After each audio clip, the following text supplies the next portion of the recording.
biryani. Wala siyang saffron, pero masarap.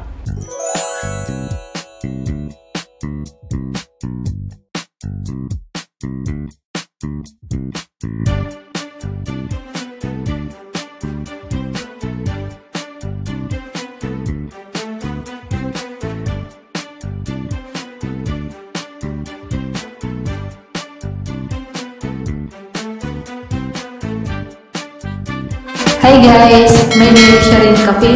Tara, kape tayo! Hi everyone! As of this moment, pipila po tayo para sa ticket ng LRT. By the way guys, nandito po tayo sa EDSA LRT station and we are heading to United Nations Avenue station ng LRT. Pero ang pupuntahan po natin guys ay sa Roxas Boulevard. So, pagkalabas or pagkababa po natin ng UN Avenue Station, lalakad pa po tayo. It's either lalakad or sasakay pa po tayo ng jeep papuntang Roxas Boulevard. Ayan na po guys, we're approaching United Nations Avenue Station ng LRT. Hindi lang ako sure guys if ito ay pang 6th or 7th na station from EDSA. Ayan, by the way, lalabas po muna ako ng train guys. Bye! Itong nakikita nyo guys ay hindi po ako nasa Quiapo. Ito po ay waiting shed dito po sa Manila. Ayan, nandito na po tayo sa Roxas Boulevard and ito po ang ating destination. And hintayin ko lang po ang susundo sa akin kasi bababa po siya. Susunduin niya ako at ito po ang building na pupuntahan natin. Ang time po ngayon ay 5:20 na po at pauwi na tayo. Medyo natagalan po tayo sa lakad natin ngayon kasi maraming pinirmahan, nag-filled up and kinausap ako ng isang Arab national. Yun po siya ay owner ng company kung saan tayo galing. Po guys, nandito na tayo at nakuha na po natin ng ating biryani po. Ito po ang ating biryani guys. Ayan, so, tingnan natin kung anong lasa. Ayan, may tinidor lang ako dito. Wala akong kutsara. Kasi may kumuha sa kutsara ko. Hindi ko po alam kung nasaan ang aking kutsara. May biryani nga. Ito na po ang in-order nating biryani and mapapansin nyo guys, basmati rice ang gamit kaya mahaba ang kanin. And ang nagluto po nito ay isang Pakistani national na isang tenant po kung saan po tayo bumibili every morning ng kape. And actually guys sa UAE ay madalas po tayo makakain nito kasi famous po itong pagkain doon. And dito naman sa Pilipinas, tikman po natin kung anong lasa ng biryani dito. Sarap naman siya. Okay na ang ating biryani. Sarap siya, yung medyo maanghang, yung ma-spicy. Wala siyang saffron, pero masarap. Masarap siya. Or dahil miss ko lang ang biryani. Sakto yung anghang. Punta sa atin ay liig, ayan. Pero in fairness, ang sarap.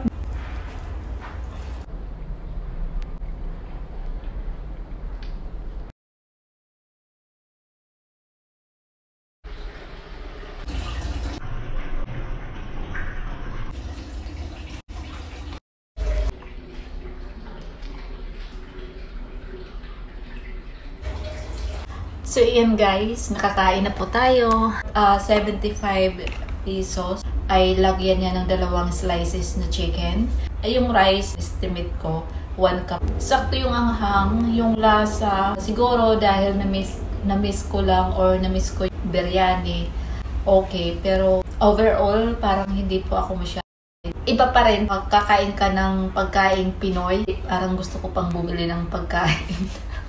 Nagtataka ka kayo guys kung bakit naka long sleeve ako ngayon. Actually, ang panahon ngayon medyo malamig. Malamig po siya guys. Napakalamig. Kahit guys dito sa Manila, ang lamig. Mas malamig pa siya nung Christmas at saka New Year. Mas malamig pa ngayon. Nagka-chat kami ng aking kaibigan. Nasa Tagaytay siya. Doon siya nag-work. And naikwento nga din niya na paggising mo daw sa umaga, parang nag-a-ice na daw yung tubig. Ganon siya kalamig. Sobrang lamig daw doon. Hi guys! May pinuntahan lang po tayo saglit. Lalakad po tayo papunta or pauwi sa bahay. Actually malapit na. So, napatagal na naman po tayo before makapag-vlog. Kasi may mga inayos ako or may mga ginawa akong importante, kaya medyo naging busy po tayo for the past few days.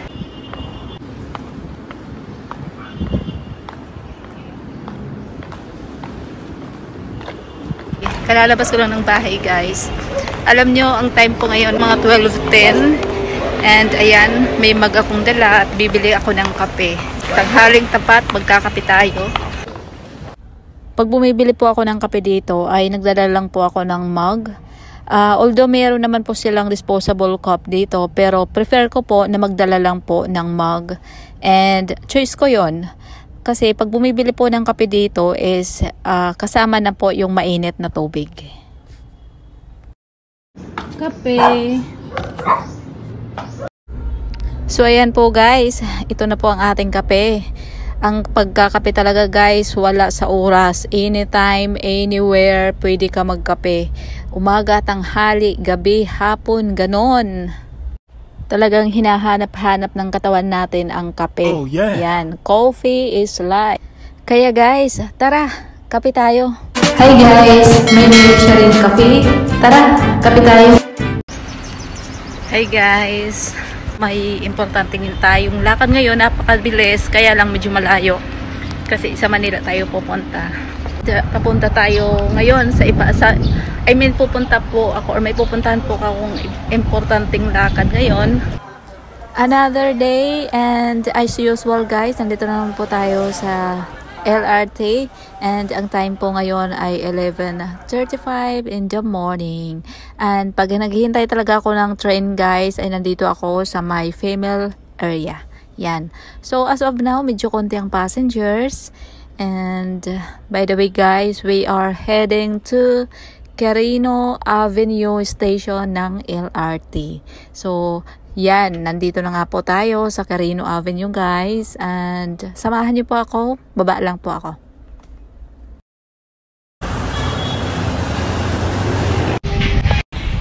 So, kakarating ko lang pauwi ng bahay. Actually, malapit na ako ng bahay.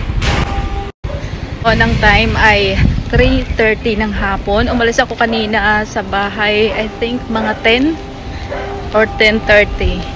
Actually, dumaan na ako ng hindi kasi ako kumain. Nag-snack lang ako nung lunchtime. Baliktad. Lunchtime, bumili lang ako ng snack. And now, ang time ngayon 3:30. So, dumaan ako.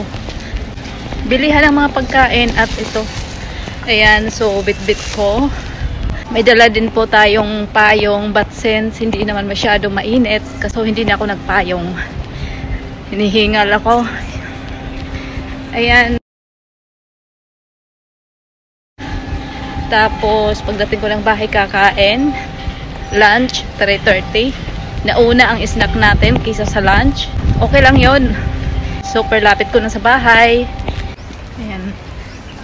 Siguro mga 10 steps na lang nasa bahay na ako.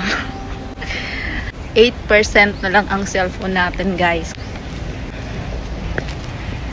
Guys, nandito na tayo sa bahay and katatapos ko lang po kumain ng aking lunch. Actually, parang lunch slash dinner na yon kasi nga almost 4 o'clock, parang mga 10 minutes before 4 o'clock ako nag-lunch. Ayun nga, guys, late ng ating lunch kasi yun, may nilakad ako kanina. And ganun talaga ako, guys, pagka umaalis ako. Ay halimbawa, pag inabutan ako ng lunchtime sa labas, ang ginagawa ko, bibili lang ako ng snack, ganun. Tapos, saka na ako kakain ng heavy meal pagka dumadating na ako ng bahay. So, pagka uwi ko, duman ako sa bilihan ng mga pagkain. And ayun, katatapos ko lang kumain ngayon, guys. Alam niyo kung bakit ako umalis pala kanina, ipakita ko sa inyo. Ayan po, guys, kaya po ako umalis kanina dahil dito. And kahit ito lang, siguro iisipin nyo, napakabilis lang yata kasi ganyan lang naman. Hindi po, guys. Kasi syempre medyo malayo po ang ating biniyahe, medyo malayo, although mabilis. From here, nag-express ako, expressway. Tapos from Pasay naman ay LRT, which is napakabilis. Tapos kunting lakad doon na sa ating destination. Kaya lang, guys, pagkarating ko doon ay 11:45 yata ako dumating. So, yung aking papel ay hindi na nila tinanggap. Kasi nga, sabi nila, pakiantay na lang until matapos ang aming lunch break. So, ayun, habang naghintay tayo na mag-resume sila after ng lunch break, bumili lang ako ng kunting snack and ayun, ganun. Siguro may tatanong nyo kung ano to guys. Ayan po ay vaccine. Pagkatapos po ng medical, halimbawa lumabas ng result ng ating medical, pag fit to work, yun. So, tatawagan ka na ng agency for vaccine. I just mentioned earlier, fit to work. Yes, kasi nagpa-medical po ako recently. That was Thursday last week. I'm not sure kung kailan lumabas ang result kasi ang agency na ang mag-follow up sa medical result namin. So, this morning, tawagan ako ng agency na kailangan ko mag-report sa clinic for vaccine. Ibig sabihin, na-report ka na sa clinic para sa vaccine is fit to work ang iyong medical. Bakit nandito pa ako sa Manila? And bakit nagpa-medical or bakit nagpa-remedical na naman ako? Ganito po. Storytelling. Since pumunta ako dito, ay agad ako nag-apply. Na-comply ko lahat ng mga requirements, ng mga kailangan nila.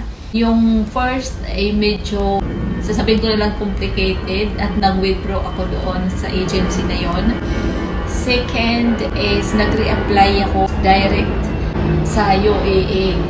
Ang kausap ko ay direct doon sa company na yon na aking papasukan. And eventually, yes guys, medyo okay na yon. Tapos basta lahat na, as in talaga guys, agad-agad kasi gustong-gusto ako ng employer. So, agad inasikaso ang ating visa. Pero nung isinend nila sa akin, na sinabi nila ako na mag-ready ako, will be flying very soon. Nung isinend sa akin ang visa, that was visit visa. So, sabi ko hindi ako aalis pagka-visit visa yon. So, after that, may nakausap naman ako direct ng UAE.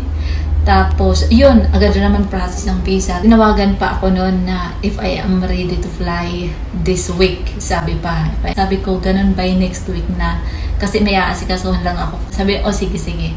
Kasi lahat na ng mga kailangan mo ay ready na, sabi niya.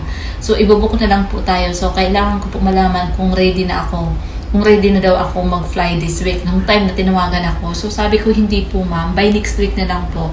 Yun pala guys, tourist visa. So, hindi naman ba, gumastos na sila sa mga visa na yan, pero hindi po ako tumuloy. Then, after that, may nakausap na naman ako for employment visa. I mean, 2 employers na magpa-process na ng aking employment kasi sinabihan ko sila na hindi talaga ko alis pagka it's either visit or tourist visa. So, it should be employment.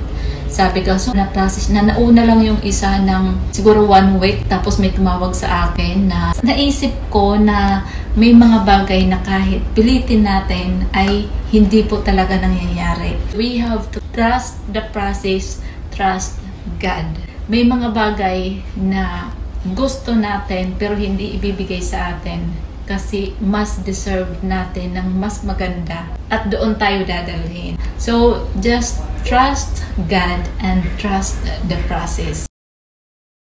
I know for sure na lahat ng ito ay may reasons. Yung mga employers na nakausap ko, ilan yun, na agad-agad gumagawa pa rin si God na lahat yung deserve natin, may ginagawa pa si God na mas deserve sa atin. Kaya hindi tayo natutuloy sa gusto natin or sa mga bagay na ganyan. Hindi tayo natutuloy kasi mas deserve pa natin much more than that.